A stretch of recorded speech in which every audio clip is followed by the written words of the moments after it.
You talking to me? Alright, sorry, cut that out. Are we good? Start a new one? Come on. Okay.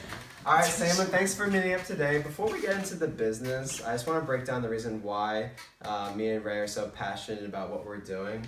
And it all has to do with this concept, you may or may not be familiar with it, called the 45-year plan. You ever heard of this before? Mm-mm. Okay, most people haven't.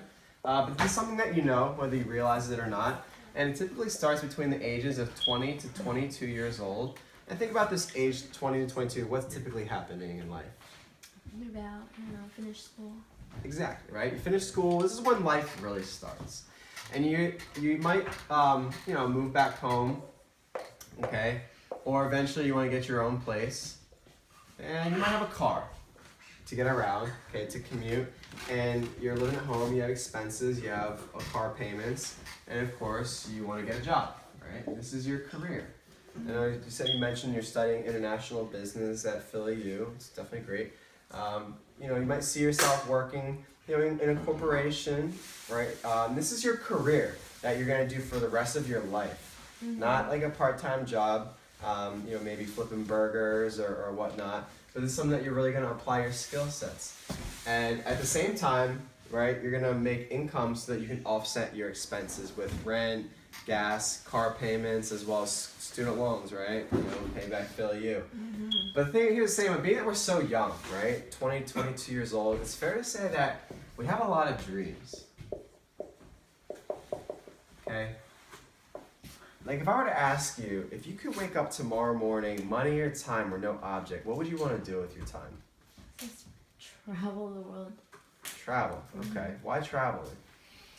I don't know, I just like to learn about different cultures and a different perspective of life. Okay. No, I absolutely agree with you. Just for me, I agree that the same thing, traveling, because I just love the feeling of freedom and being able to experience culture and eat the food as well, right? So, no, I absolutely agree with you. But when we talk about travel, Seema, what's really holding you back from being able to travel as much as you want? Well, I need money, of course, and it's a lot of plane tickets are just so expensive. Yeah, and hotels, exchange rates, all this and that. But then at the same time, let's say if you have all the money, then what are you missing as well?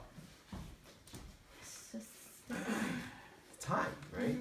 And that's exactly the truth, Sam, is that now where we are right now, what have we been taught our entire lives of how to make money?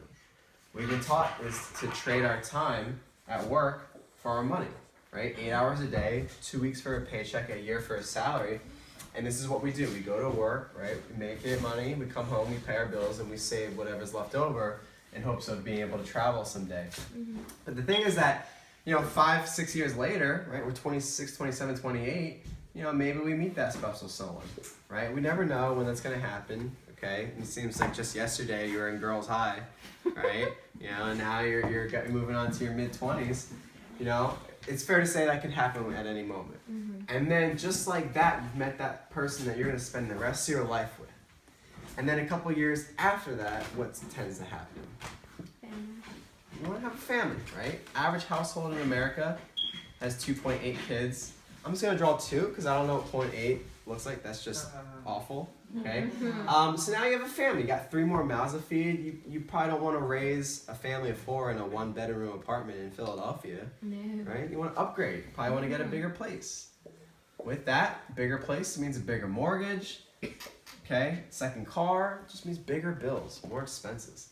And just imagine wherever you're working right now, Sam. If your expenses tripled, right? Or where you're working right now, could you go up to your boss and demand that he triple your pay? Probably not. What do you think would happen?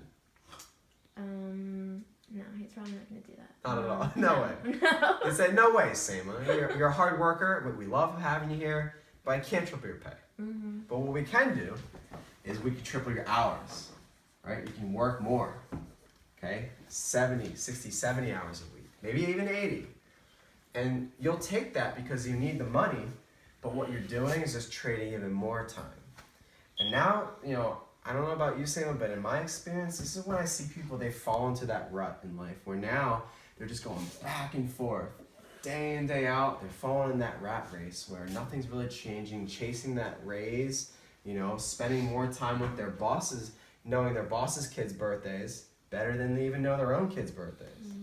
And then 10 years goes by, 20 years goes by, 30 years goes by, 40, all the way to 45, hence that 45-year plan. And you've arrived at this age of 65 to 67 years old, which we typically associate with what? Retirement, right? You know, where hopefully you can look back, maybe you didn't get to travel as much places that you wanted to, like maybe Thailand didn't happen yet, but at this age of retirement, now you're older, you've saved up enough money where you don't have to work anymore, and now you can travel at the ripe old age of 65. Sounds great, right? Well, that sounds great. Some research that Ray and I did, we found that that's not always the case. Because our government, the Social Security Administration, did a study out of every 100 people, right? Every 100 people that reach this age of 65 to 67, right? This is where people end up. 1% is considered wealthy, making $300,000 or more per year on a residual basis. Okay, so these are your one-namers, like Bill Gates, Oprah Winfrey, people who make millions and billions. What's crazy about this group, Seema, is that 3/4 of them inherit money, like Paris Hilton, right? What has she ever done to be worth millions of dollars? Absolutely nothing. Nothing, right? Maybe it's TV shows, movie career, whatever, it didn't really take off.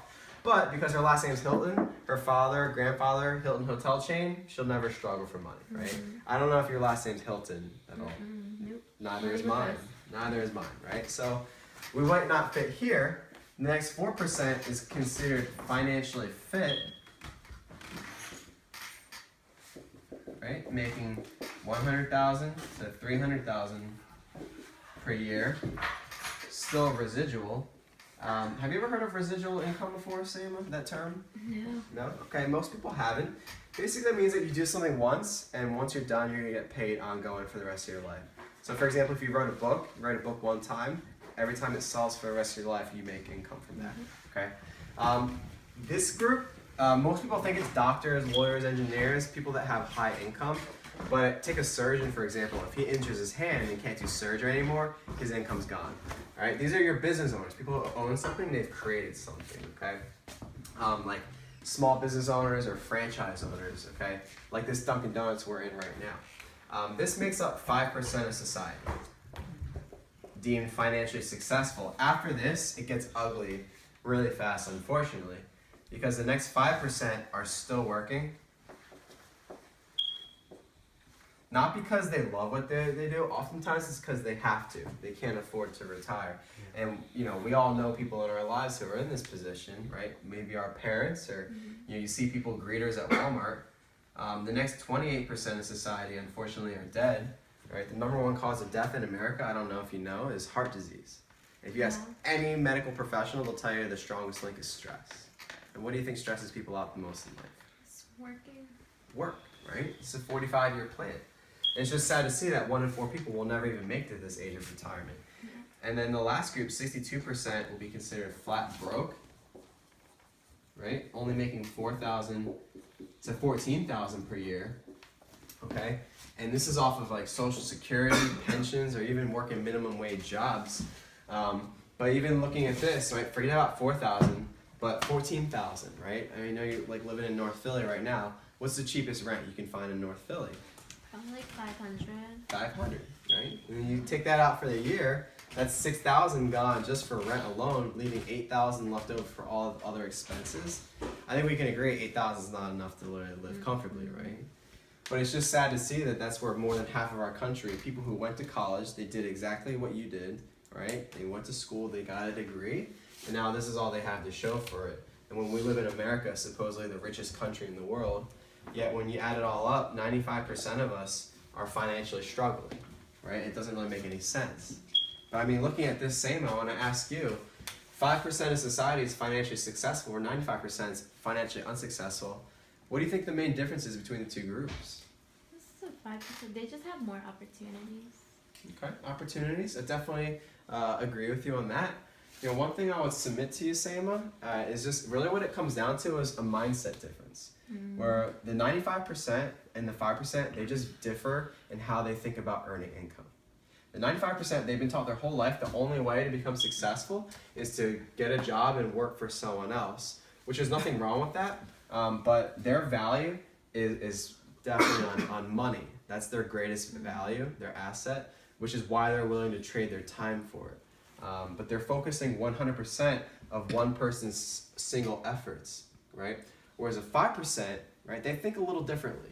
They value money, but what they value even more than money is their time.